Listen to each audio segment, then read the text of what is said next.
এই ভিডিওটা হয়তো আল্লাহ তাআলা আপনার জন্য আপনার সম্মুখে এনেছেন, যাতে করে আপনি আপনার জীবনটা শুধরে নিতে পারেন। নিশ্চিত ফলাফল পেতে চাইলে তাহাজ্জুদের পরে ইসমে আজমটি এভাবে পড়ুন। আপনি জীবনে কি চান? আপনি যা চান, ইনশাআল্লাহ আপনি তাই পাবেন।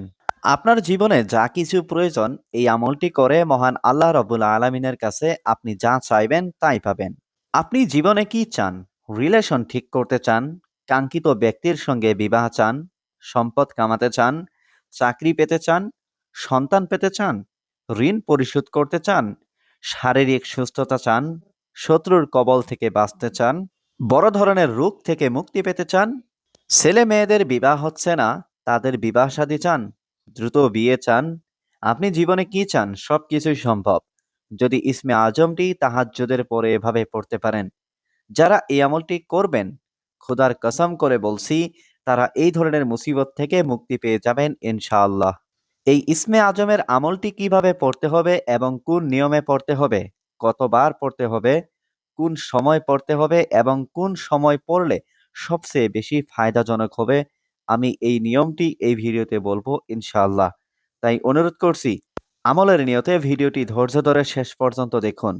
নতুন হয়ে থাকলে অবশ্যই চ্যানেলটি সাবস্ক্রাইব করে পাশেই থাকুন, যাতে করে ইসলামিক আমল ওয়াদার ভিডিও সবার আগে আপনার কাছে পৌঁছে। প্রিয় দিনী ভাই ও বোনেরা, রাসূলুল্লাহ সাল্লাল্লাহু আলাইহি ওয়াসাল্লাম আবু দাউদ শরীফে ও তিরমিজি শরীফে বলেছেন যে ইসমে আজম হলো আল্লাহ তাআলার একটি গোপন নাম। এই গোপন নামের দ্বারা আল্লাহ তাআলাকে ডাকলে আল্লাহ তাআলা অবশ্যই তার ডাকে সাড়া দেন এবং তার দোয়া কবুল করে থাকেন এবং তার দোয়া কখনো ফেরত দেন না। সুবহানাল্লাহ। আপনি ইয়াকিন ও বিশ্বাস নিয়ে যদি আপনি আমলটি করেন, অবশ্যই আপনি ফলাফল পাবেন। আমলের ক্ষেত্রে ইয়াকিন ও বিশ্বাস হলো মূল জিনিস। ইয়াকিন ও বিশ্বাস ছাড়া আমলের কোনো ফায়দা নেই। এই আমলটির নিয়ম হলো এক মাগরিব থেকে নিয়ে আরেক মাগরিব পর্যন্ত, এই ২৪ ঘন্টার মধ্যে যখন আপনার সময় সুযোগ হবে তখনই আপনি আমলটি করতে পারবেন। তবে তাহাজ্জুদের সময় পড়লে সবচেয়ে ভালো ফলাফল পাওয়া যায়। আর তাহাজ্জুদের পরে আমল করেই আলহামদুলিল্লাহ আমি ফলাফল পেয়েছি।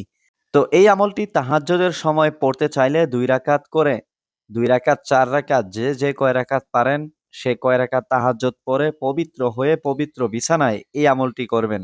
কাঙ্ক্ষিত ইসমে আজমটি পড়ার আগে সর্বপ্রথমে বিসমিল্লাহির রহমানির রহিম ৩ বার পাঠ করবেন। বিসমিল্লাহির রহমানির রহিম, বিসমিল্লাহির রহমানির রহিম এভাবে। তারপরে এই কাঙ্ক্ষিত ইসমে আজমটি মাত্র ১১ বার পাঠ করবেন। ইসমে আজমটি হলো আল্লাহুম্মা ইন্নী আসআলুকা বিআন্নী আশহাদু আন্নাকা আনতাল্লাহ লা ইলাহা ইল্লা আনতা আল আহাদুস সামাদুল্লাযী লাম ইয়ালিদ ওয়া লাম ইউলাদ ওয়া লাম ইয়াকুল লাহু কুফুয়ান আহাদ। আল্লাহুম্মা ইন্নী আসআলুকা বিআন্নী আশহাদু আন্নাকা আনতাল্লাহ লা ইলাহা ইল্লা আনতা আল আহাদুস সামাদুল্লাযী লাম ইয়ালিদ ওয়া লাম ইউলাদ ওয়া লাম ইয়াকুল লাহু কুফুয়ান আহাদ। এই ইসমে আজম ১১ বার পাঠ করবেন।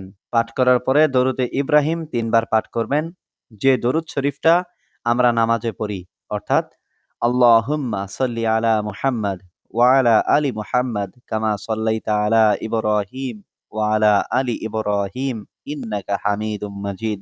আল্লাহুম্মা বারিক আলা মুহাম্মাদ ওয়া আলা আলি মুহাম্মাদ কামা বারাকতা আলা ইব্রাহিম ওয়া আলা আলি ইব্রাহিম ইন্নাকা হামিদুম মাজিদ। এই দরুদ শরীফটি ৩ বার পাঠ করবেন। ৩ বার পাঠ করার পরে আল্লাহ তাআলার কাছে আপনার সমস্ত মুসিবতকে উল্লেখ করে দোয়া করবেন। এভাবে দোয়া করার পরে ইনশাআল্লাহ মহান আল্লাহ রাব্বুল আলামিন আপনার দোয়া ফেরত দেবেন না। আপনি আল্লাহ তাআলার কাছে যা চাইবেন তাই পাবেন ইনশাআল্লাহ। যারা এই আমলটি করতে চাচ্ছেন কমেন্টে লিখে যাবেন, আমি তাদের জন্য বিশেষ করে অবশ্যই দোয়া করে দেব।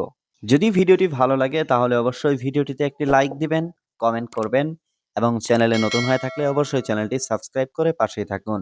আর ভিডিওটি অবশ্যই শেয়ার করতে ভুলবেন না।